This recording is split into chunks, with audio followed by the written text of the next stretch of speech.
Service in Wilmington has issued a severe thunderstorm warning for southeastern Shelby County, northwestern Champaign County, Logan County, east central Auglaize County, Hardin County, northwestern Union County, Ohio, northeastern Miami County, until 5:30 p.m. At 4:41 p.m., a severe thunderstorm was located near St. Paris, moving northeast at 60 miles an hour. Hazard, 70 miles an hour wind gusts. Source, radar indicated. Impact, expect considerable tree damage. Damage is likely to mobile homes, roofs, and outbuildings.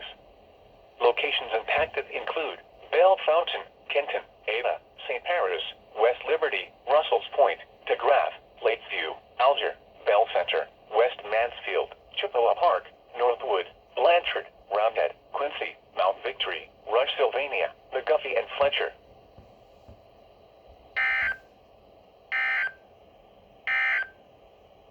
Now for the